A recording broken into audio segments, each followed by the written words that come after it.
Kia ora, New Zealand, Friday afternoon, 12:30, which means we must be right here for Frogs on Friday on Facebook, YouTube, and LinkedIn. Now, this week, I'm actually on the floor here at the Frog Recruitment Auckland office. So if you hear a little bit of noise going on in the background, that's because it's very busy at the moment. Lots of activity, lots of jobs going on. And of course, there's a little bit of free advertising for New Zealand Top Dog, which is coming up in September this year. So keep an eye out for that as well. But we've got a jam-packed broadcast today. We've got the numbers. We've got some really interesting numbers on net migration, which I'm going to share with you from NZ Stats. We've got 3 jobs we've got to fill today. You can start on Monday. You can apply for these jobs straight away. And we've got some career advice from our most recent webinar for job seekers, which was held for those job seekers looking to secure a role in Melbourne. And with this cross-stitch thing that's going on at the moment between Australia and New Zealand, we thought that was relevant as well. And of course, we've got the Twitter poll. So a lot to talk about. Let's jump into it. Remember, we see your comments live in YouTube, Facebook, and LinkedIn. So drop those in there, and we can respond to you straight away. But let's jump into the numbers.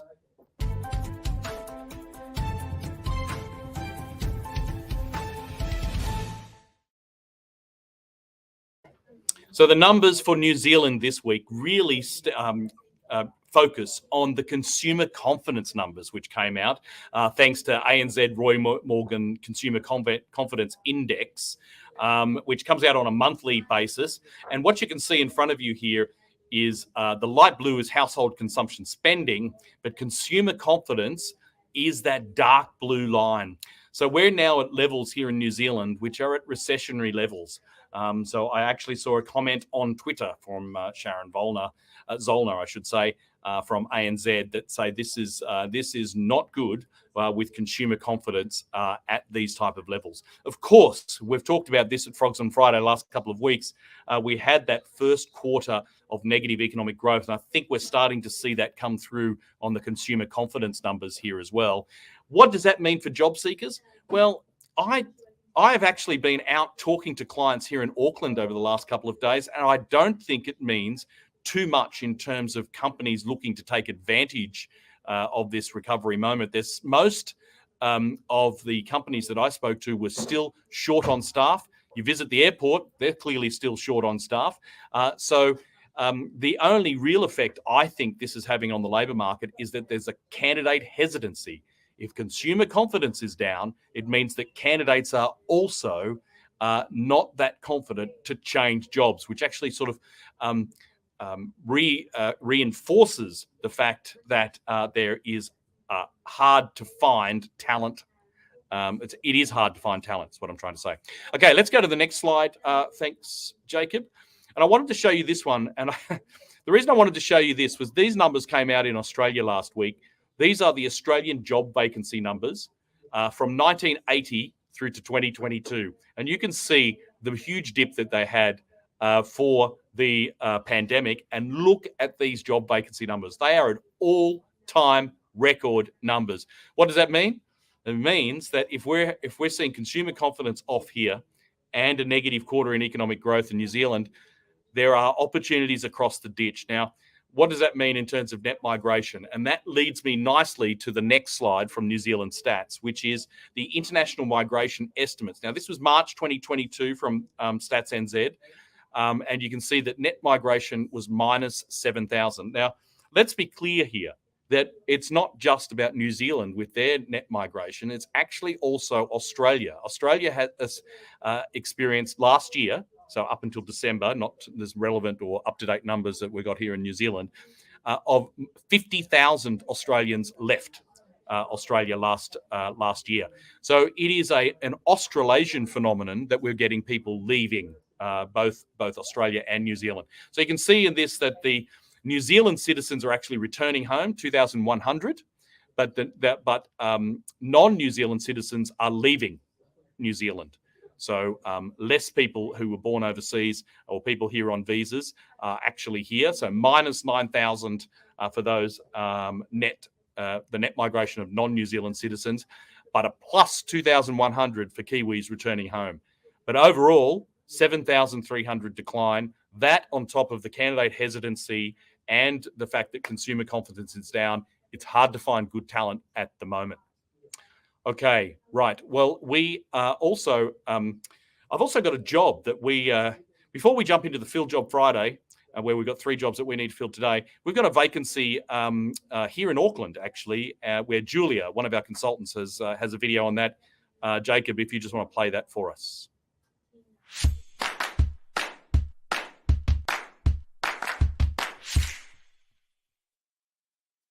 Hi, Julia here, sourcing specialist for Frog Recruitment, and today I'm reaching out to our top talent in the community for an amazing full-time permanent role. With an attractive salary package, you'll be working for a well-established international company. You're a resilient go-getter and a confident communicator. You love people and the hustle, understand trade and the global capital markets, and have proven client services and sales experience. For you, this is a rare opportunity to establish new client pipelines and work with warm leads. Manage client relationship in a supportive, progressive, and professional environment. This is a company that works hard and celebrate the wins. Curious to learn more? Then call me on 022 183 2646 to discuss further. Thank you for watching. Bye.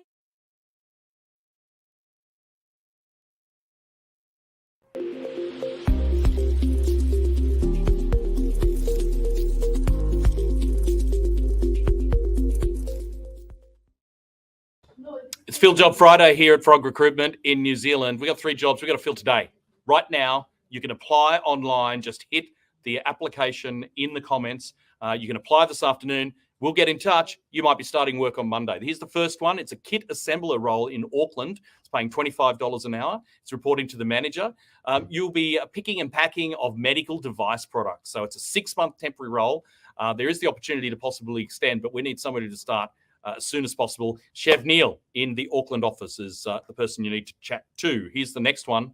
And we've got a PA role in Wellington, $30 to $36 an hour. Chitra is the consultant you need to chat to in Wellington. Temp role starting ASAP. You'll be providing secretarial support and general administration support. And you've got to have previous experience in a PA role and ideally using a CRM, I should say. Chitra is the person you need to speak to in Wellington. And the last one that we've got is a legal assistant position right here in Auckland Central, $28 to $35 an hour. You'll be working or joining the corporate insurance team to support a range of partners with this particular law firm. Got to have experience working towards tight deadlines and as a legal assistant. Kirsty Hennigan is the person you need to speak to on the number at the bottom of the screen, I should say, and Kirsty H at frogrecruitment.co.nz. 3 jobs we need to fill today. That's a kit assembler here in Auckland, Shav Neil, a PA role in Wellington, talk to Chitra, and a legal assistant position with Kirsty here in Auckland as well. Jump on those. You could be working almost immediately. Righto.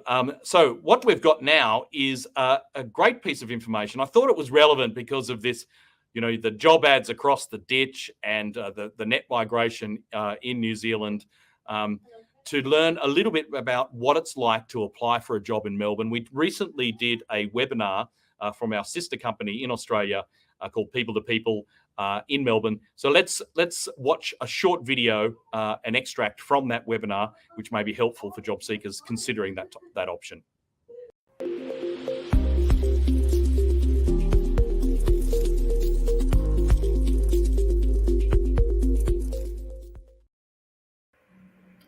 Thank you, Liz. My name is Kathy Derbyshire and I'm a permanent recruitment consultant and specialise in business support, property, sales and customer service.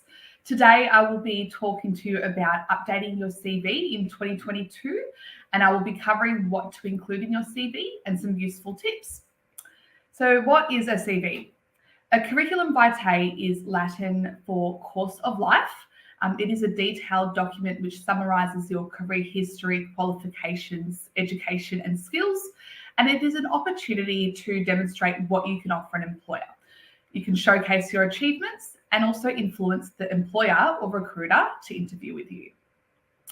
A cover letter is a document submitted with your CV to strengthen your application and express your enthusiasm about working for an organisation. It is important to emphasise your achievements and why you are the right candidate for the role. A cover letter may not be necessary for all job applications, and some job ads will specify if a cover letter is required. So what to include in your CV? We'll start with page 1. So on page 1, you will want to include your full name and contact details with a minimum of 2 forms of contact, so both a phone number and an email address. Also ensure that you include your suburb. So this is particularly helpful for recruiters, as we can often, refer other positions that we have available, which may be in your local area.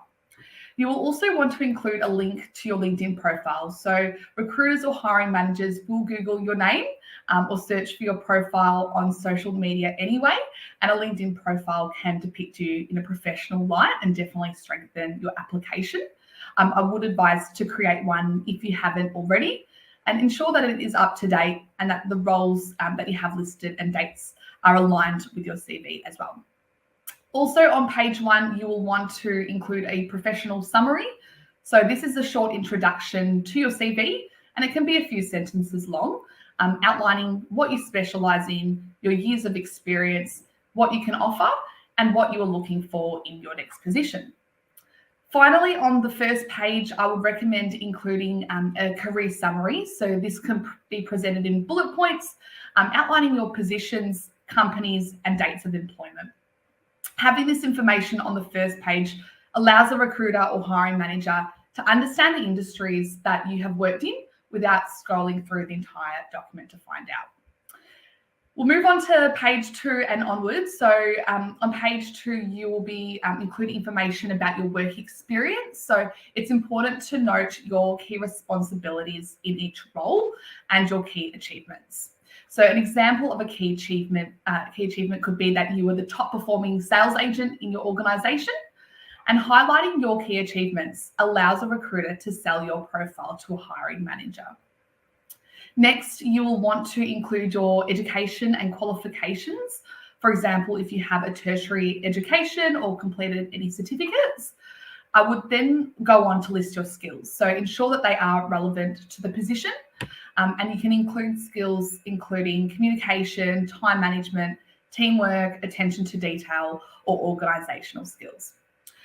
Finally, you can include your referees, and if you don't feel comfortable listing them on your CV at an application stage of the process, you can always write referees available on request and then disclose that information at a later stage. Please note that people to people will always request your permission before conducting any reference checks, even if they are listed. Some additional sections to include on your CV, you can include any internships or apprenticeships that you have completed. You can include any endorsements. For example, if you have a previous manager who has provided a quote about your work ethic, and you can include any volunteer work and extracurricular activities. For example, if you're involved in any community groups or sports, and team sports can highlight to an employer that you're able to work well in a team environment, and it also demonstrates the personal side to your profile. And if you do come from a background within marketing or digital, you may also want to include a link to your portfolio. So my useful tips for today, my first tip for you is on tailoring your CV. So you will want to use keywords and phrases that are relevant for the role that you're applying for, and note any relevant skills, experience, education that is aligned with that role and the organisation. If you are applying for multiple positions, ensure that you have created multiple versions of your CV. For example, if you're applying for an EA role and a customer service role, one CV should highlight your admin and secretarial experience, whilst the other one should highlight your customer service skills. My second tip is on formatting. So firstly, use a font which is easy to read. For example, Calibri and Arial. You don't want to use any cursive writing that is difficult for the reader. I would also recommend using bullet points over paragraphs and to use headings throughout your CV.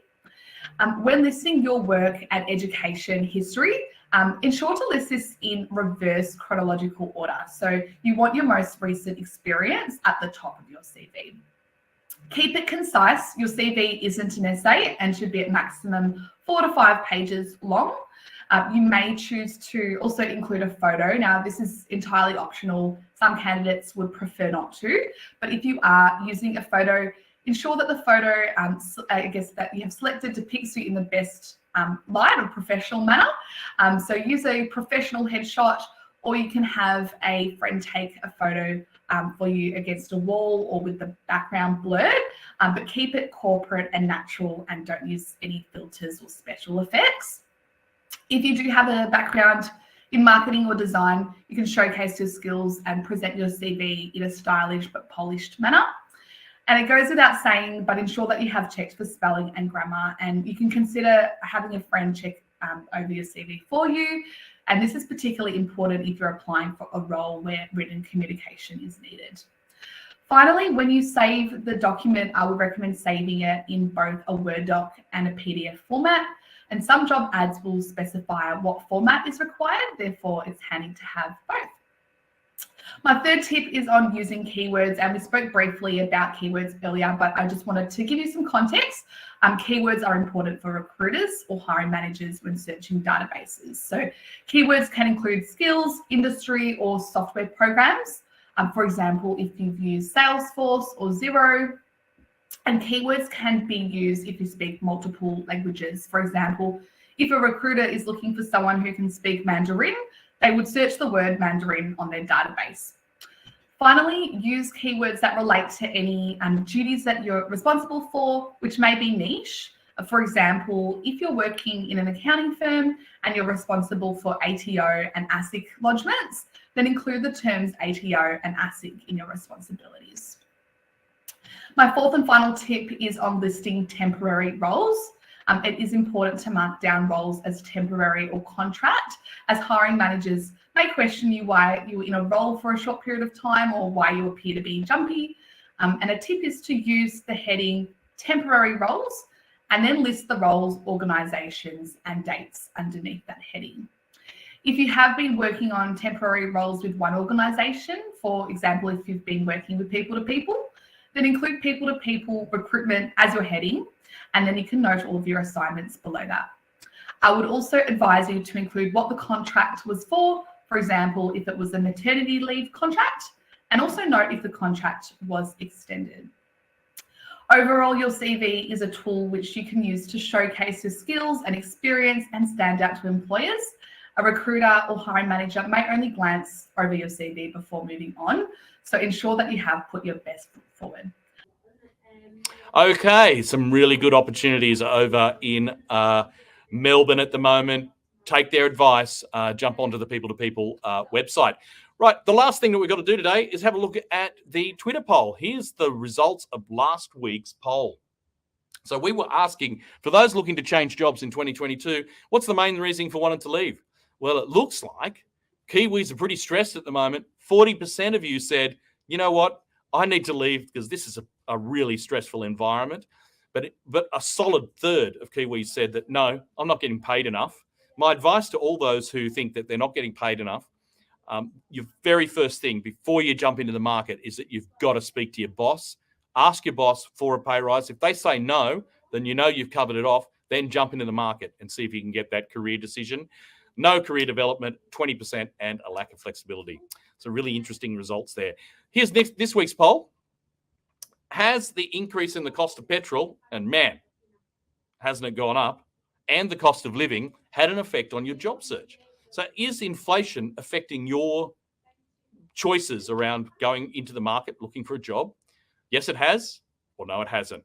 We'll release those results next week. If you want to vote, jump onto @FrogRecruitment on Twitter or also our LinkedIn page there, and you can do that.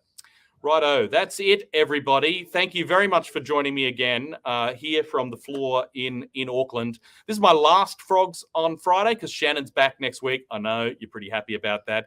So Shannon will be with you 12:30 next week. Have a great weekend.